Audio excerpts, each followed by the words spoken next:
Look at that view. I'm pretty happy on this bike right now. How's it going, everyone? My name is Kase, and in this video you join us on a windy Colorado day, but believe it or not, this is actually one of the better days for riding that we've had recently. So we're gonna get this Indian Challenger Limited out on the road and see how it rides in the real world. And that means doing both city riding and highway riding. Now, we've talked already about a good number of features that are on this motorcycle, so if you want to see a deep dive into all of the cool little details and technology features, check out the video linked in the description below. This is mostly going to focus on what this motorcycle is like to ride. If you've watched our previous videos on this motorcycle, then you probably know the specs on it just as well as I do, but in case you haven't seen those, I'll run through them real quick. This engine, 1,768cc V-twin. It's liquid cooled and it has 4 valves per cylinder, so it's actually pretty high tech for this segment. Total output of 122 horsepower and 128 pound-feet of torque, and that's a good thing because this motorcycle, all put together with fuel and oil and everything it needs, weighs 840 pounds, so it's not a small bike. All right, let's give it some gas.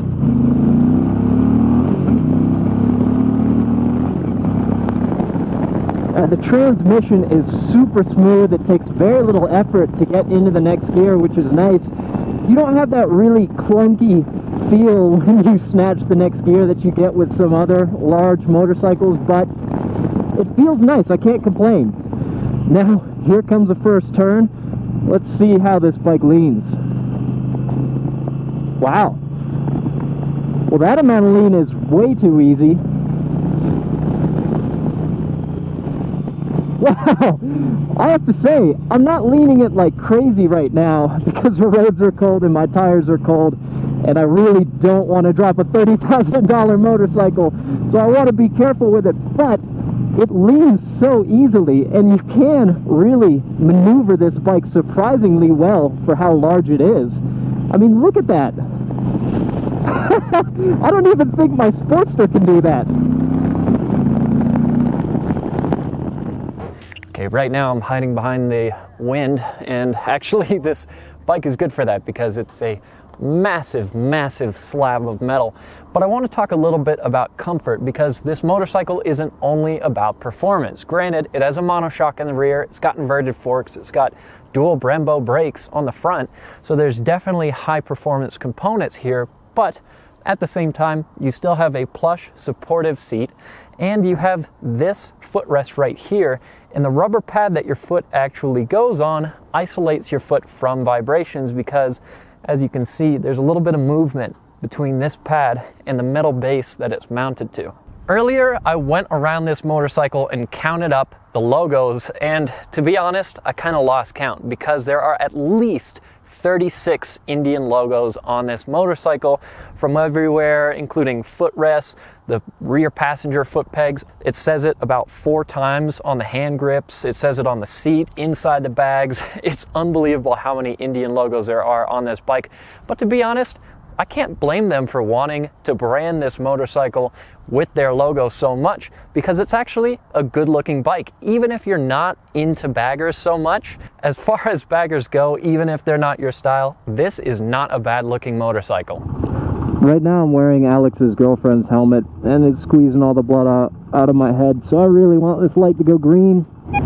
Alright, now we're finally hooking onto the highway to see how this bike handles in its element, where it's designed to be. Now, this is a fairly bumpy stretch of highway, and you can definitely feel these bumps coming through this more high-performance suspension and going into the chassis, so it is not the softest bagger out there, but it's comfortable enough, especially thanks to the seat and the riding position. Overall, the Indian Challenger is very comfortable, it's very easy to ride, it takes little effort because the brakes are powerful, so you don't have to worry about really clamping down hard on your levers. The clutch is very easy, it's very light, the transmission is smooth, it also takes a low effort. Overall, it's a fun, easy motorcycle to be on, and it's high performance enough with its suspension and, like I said, the brakes and the power, that it handles its weight really convincingly.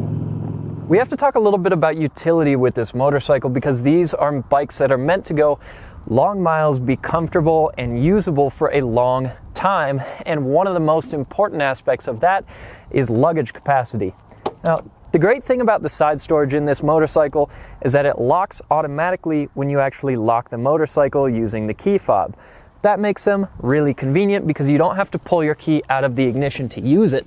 However, these streamlined, could we call them sporty luggage compartments, they're not huge. They're not big enough to fit a helmet, but you could still get your overnight bag in there.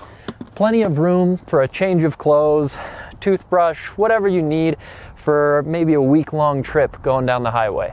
Diving deeper into some of the functionality, of course you have navigation, you can hook up your Apple CarPlay when you connect your phone, you can play music, and these speakers do get very loud. And my favorite technology feature on this motorcycle besides cruise control is the fact that you can automatically raise and lower your windshield, and that helps you find nice pockets of calm air on cold, windy Colorado winter days like this, so I'm very thankful for that right now. Hey everyone, this is Kase from TFL Bike with our Ride Smarter Tip of the Month, brought to you by Rider Justice. We hope you never get into an accident on your bike, but if you do yourself a favor and stay off social media until your claim is settled and you're back to full health. This is even more important if the accident wasn't your fault. Why? Well, you can be sure the insurance company will scour your social media feeds looking for any evidence they can use to lessen your settlement amount, or worse, not pay you at all. One innocent post from you claiming, "I felt great and I took a walk today," could cost you thousands of dollars. To learn more about how to ride smarter with common sense tips anyone can follow, go to riderjustice.com, the champions of biker rights, on the road, in the courtroom, and now across the country. The base model Indian Challenger starts at $22,999, but the Limited offers a lot more features than the base model, and the biggest feature that you get is the ride command system that lets you have Apple CarPlay and navigation, and if what you're doing are a lot of long highway rides, that is going to be very useful. And the Challenger comes in 3 different colors: black, blue, and red. This black model is the least expensive, whereas blue and red are going to cost you an extra $750. Even though I've never owned a bagger myself, I actually find myself really enjoying this motorcycle. It's cool, it's fun to ride, it has tons of features, but $27,999 is a lot of money for any kind of bike. That being said, overall, if this is the kind of vehicle that you're in the market for, definitely give it a ride. Anyways, that's all for this video. Be sure to go back to tflbike.com for more news, views, and real-world reviews, and we'll see you in the next one.